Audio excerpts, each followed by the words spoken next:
Hey, Benjamin Tucky here. Nvidia to end game-ready GPU support for Windows 10 this year. So if you have Windows 10, get ready. Nvidia is going to axe game-ready GPU support for Windows 10. That's October 2026 this year. GeForce Game Ready and Studio Driver updates for Windows 10 will stop on Windows 10 in October 2026. So it will be the last GeForce driver update. After that, Nvidia will support Windows 10 with quarterly security updates until October 2029. After October 2026, Nvidia GeForce users will have to use Windows 11 to access the company's newest Game Ready and Studio drivers. Not all Windows 10 PCs support Windows 11. The change may force some games to upgrade their PCs or purchase new ones. So here's what they said, so you can read through them. Microsoft announced support for Windows 10 ended October 14, 2025.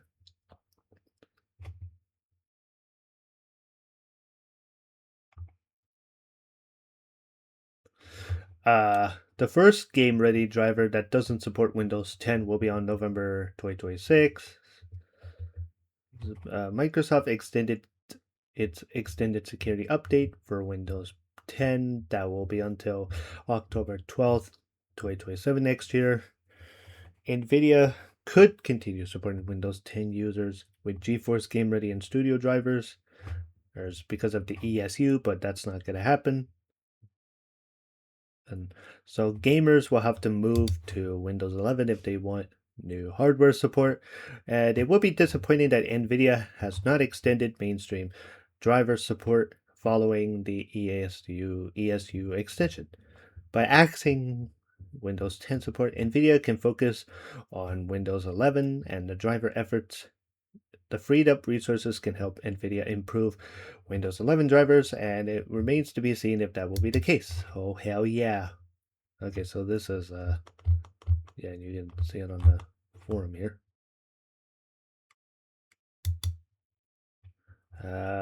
Then we have Nvidia GeForce Now landing on Firefox with 1440p, 120 frame per second streaming. So, and it took several years of fan requests. This and only Windows PC that have Mozilla Firefox browser that will now have Nvidia GeForce Now Cloud Games streaming service. So you can now stream more than 2,000 PC games directly to Firefox browser without downloading, installing, or upgrading it or your hardware. GeForce Now Ultimate tier subscription. Streaming games support 1440p resolution gameplay, 120 frames per second. So that's pretty good. And this is what the director of Nvidia GeForce Now, Andrew Veer, said. Mozilla said it spent months collaborating and engineering with Nvidia to make the August 18th announcement long-awaited reality. Firefox joined the fray, came at an interesting time. Prices for PC parts soared over the past year. Manufacturers and supply chain players prioritizing capacity and sales to more lucrative data center customers amid AI gold rush. Firefox support represents part of a broader effort on Nvidia as part to make cloud game streaming platform accessible on more platform. GeForce Now graduated from beta status on Linux, so now it's available on Linux. Nvidia extended support to Amazon Fire TV Stick model, so that's pretty good. Ajit Pharma, head of Firefox, made his statement. According to StatCounter, Google Chrome has 68.22 share of the global browser market. Safari has 16.47, Edge at 5.37, Firefox at 3.34, Samsung internal at 2.6, Opera at 1.88. So Firefox share may be better when narrowing focus to desktop, which is 6.51 of global installation. Edge has 11.15. Chrome has 70.58. Ooh. Mozilla claimed more than 197 million monthly active users on mobile and desktop, but it wasn't clear how desktop users are using it, but it's big enough to finally invite Firefox to the GeForce Now party. So you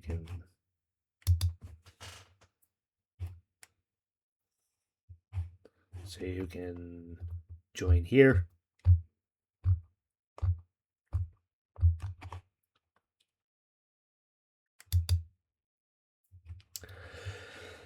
Then we have what was previously announced on August 13th. Nvidia GeForce Now Linux app exits beta with great new perks. So if you have Linux, Nvidia kicked off the back to school season with the upgrade to the cloud gaming service alongside performance enhancements for cloud streamers. Nvidia's GeForce Now app has officially graduated from beta status on Linux. More games were apparently added, including Monster Hunter Wilds Prologue demo. At CES, support for Linux was announced, along with welcoming certain Fire TV devices to cloud game streaming. Nvidia rolled out a beta version of the Linux app with promise of delivering a seamless native experience that fits right into a Linux desktop. Several months later, Nvidia leveled up its Linux app by removing the beta designation. So now, apparently, Nvidia made their statement here, so that's pretty good. If you have Linux, download GeForce Now. Nvidia did say that the native app is built on months of community feedback. Developers did focus on polishing the app and improved performance and stability. You can get it on Ubuntu 24.4 or later. There's a Flatpak repo that make it easier to get started and fetch updates on, I guess, every single Linux operating system. And Linux added Y. Nvidia is rolling out server-side cloud upgrades that make gameplay feel more responsive across supported devices. The company said it optimized DLSS frame generation in the cloud that reduces latency. Effects are more noticeable when streaming games at 60 or 120 frames per second on 1440p or 4K devices.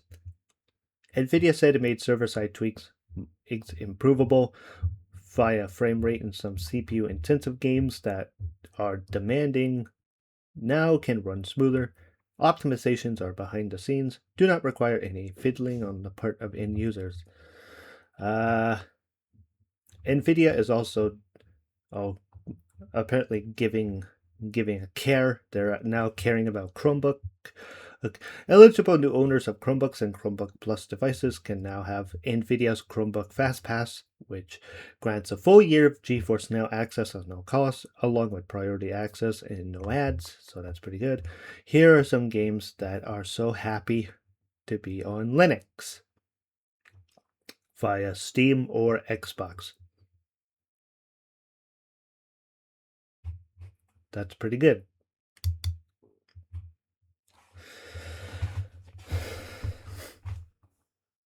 Then we have Twitch sparking backlash for enrolling streamers in Amazon AI training. So apparently, I don't know if Twitch and Amazon reversed course. I haven't seen, but apparently Amazon and Twitch are getting backlash that as a result of their policy change, AI training for Amazon models using whatever content a user generates is apparently automatically enabled. It's least possible to opt out by digging into the settings panel within the Twitch app or on the desktop site. Chief Product Officer Mike Minton explained the rationale behind the decision to opt in all users to the generative AI training, and this was his statement. And this was tweeted out by Zach Busey, by the way. The backlash was swift. Users did share with one another how to find the option buried in Twitch's account settings to opt out from having their content used to train AI model. You can head over to your Twitch settings, choose security and privacy, scroll to the bottom where you'll find privacy section, and you'll see a toggle to enable or disable training for generative AI. It's important to note that users have found it easier to make the settings stick when using desktop site versus mobile app. On the desktop site, many people have reported that generative AI setting re-enables itself when checking on it again. If this happens, and it seems as though the best option is to set the toggle off constantly. Wait a few seconds, then refresh to see if the change sticks. Amazon chose to implement the generative AI training policy in a fashion. There were so many other options that would have gotten much backlash. It could have offered perks, compensation, enticed users to voluntarily opt in, or others. Efforts like that simply serve to create more ill will towards Amazon and Twitch technology, or AI tech, which is unpopular with youth, demographic that drive Twitch's traffic. An olive branch in the form of opt in with perks could have been a PR win for Amazon, by the way. Oh, fuck. Then we have Lenovo Chromebook down from $200 to $55. Plenty of people don't need high power laptops for everyday computing. They need something compact that handles email, web browsing, streaming, video call, Google Apps, basic productivity without having a bulky device to lug around. The 100E Lenovo Chromebook Gen 2 is $54.97, almost $200. 11.6-inch size makes it easy to carry between home, work, and wherever you go. It could serve as a lightweight travel computer, secondary laptop for kitchen and living room, simple machine for anyone that wants to work primarily in a browser. It has AMD A4 9120C dual-core processor, 4GB of DDR4 RAM. It supports online routine tasks, light multitasking. Chrome OS starts quickly. Built-in security provides access to Google Apps, compatible software from Play Store. It has a 1366 by 768 resolution that clears documents, websites, calls, videos for you. Connectivity is low price. USB-C is good for charging and accessories. USB 3.2 Gen 1 port connects external device. SD card slot makes it easy to transfer file or expand available space. 32 gigabyte of solid state storage is suited to cloud-based work rather than just maintain large local media library. That makes practical choice for anyone that's comfortable storing files online or even through removable storage. The rugged build adds another advantage for travel and daily use, which includes reinforced ports, sturdy hinges, spill-resistant keyboard, so it will not be handled like a museum exhibit. The refurbished Chromebook carries grade A rating, arrives in near mint condition, minimal to no scuffing. Sensible way to add a portable, uncomplicated computer without paying for performance you won't use. And this is one on Bleeping Computer Deals. Oh, hell yeah. Look at that Chromebook. It's got an AMD processor. So that's pretty good.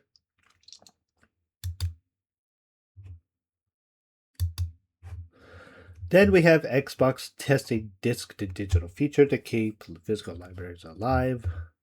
This was Microsoft's rumored that's now coming to fruition as an opt-in for Xbox insiders on Xbox Series X and Xbox One console. Will not apply to games across Xbox One and Xbox Series X consoles for now. No Xbox 360 games are supported. Xbox Series S apparently is omitted because it doesn't have a disk drive in the first place. That was proven controversial previously. The Xbox Disk Digital program should work just like how PlayStation wanted it. Starting in next week, August 31st, Xbox insiders will insert disc-based games for Xbox One or Xbox Series X, receive a corresponding digital license. The license lasts until the disc is inserted into another console, carries across to the PC Xbox Store version of the game. If you're not using the function to limit the need for disc swapping, there's one benefit: you'll have to expand your cross-platform library. It will be disappointing that the feature does not extend to Xbox 360 and original Xbox catalog, but uh, apparently people suppose that's still in development and that could change anytime soon. So, compared to the PlayStation controversial side of it, Microsoft doing Microsoft is doing a great service apparently. So I guess many people would just switch to Xbox. The Xbox Insider release of disc to digital lends credence to leaks that point to yet more exhaustive backward compatibility and game preservation efforts from Microsoft's Xbox division, and it is difficult to overstate how Xbox refreshes their consoles and regards game preservation. Nintendo pivots to subscription required for backward compatibility, Switch and Sony abandoning disc backward compatibility since PlayStation 4. Apparently, Microsoft is going for the greatest commitment to retro gaming. Some original Xbox game discs work on the Xbox Series X is a great thing. So we do hope that Microsoft will change their sum to all regarding Xbox games that can be emulated or digitized soon. Oh, hell yeah. That's pretty good news. And then last but not least, the new Twitter wants $20 to lock your handle. Terms guarantee nothing. Operation Bluebird is reviving Twitter name with a new social network unaffiliated with X Core. Twitter.now charges $20 for early access. Terms do not guarantee that you can keep your chosen handle. Free alternatives such as Blue Sky are a familiar Twitter-like experience without charging. So Twitter seems to be back at least. Operation Bluebird opened early access to Twitter.now that promises to rebuild town square trust and user control. $20 you'll have to pay makes you a founder, gets you in before the public, locks your handle, awards you a numbered badge. If you want to fund the company's fight with certain billionaire whose company disputes a claim to the Twitter trademark, you could pay 40% or more or upgrade your status to fighter. Twitter.now is not affiliated with X Core. Founding team behind it includes Twitter Trademark Counsel Stephen Coates. X sued the start of last year after a move to launch under the Twitter name. A petition filed with the U.S. Patent and Trademark Office. Operation Bluebird argued that X had abandoned trademarks including Twitter and Tweet, so that's good. Twitter.now is selling Twitter nostalgia, and that would argue that X reached levels of technological dystopia that would make Neo from Matrix jaw drop. Don't blame it on Elon Musk. The platform housed a fair bit of controversy before the blue icon was stripped away for an edgy X against a black background. Musk's questionable decision, from changing terms in a way that gave users another reason to delete their account, to training Grok via people's post by default, made people miss the poor old bird. The nostalgia is precisely what makes Twitter.now's pitch effective. Its terms contradict one of the clearest promises ever. The website does say $20 locks your handle. Official terms state that paying yearly access fee doesn't purchase, reserve, or guarantee the availability, exclusivity, or continued use of any username or handle. Handles remain licensed rather than owned. Bluebird may reject, change, reclaim, reassign, or remove them. Terms provided similarly low certainty elsewhere. Early access feature may be incomplete, unavailable, discontinued. Company may change or straight up discontinue the entire service without notice. Purchases become final and non-refundable once you go for whichever early access tier is available. Despite presenting itself as a trust-focused alternative to X in bleak irony, Bluebird gave itself a permanent transferable worldwide license to use posts for commercial purposes, advertising, marketing, and training AI model. Blue Sky is open to everyone without an invitation for years, offering familiar Twitter-like experience, charging you for handles. Twitter.now is asking you to pay for that privilege before proving it can attract people that would make another public square worth visiting. So you're going to have to wait. It's going to take a minute before $20 buys Twitter back for some reason. So what do you think about these entire news? If there's anything you want me to take a look at, let me know down below. and I'll see you all in the next video.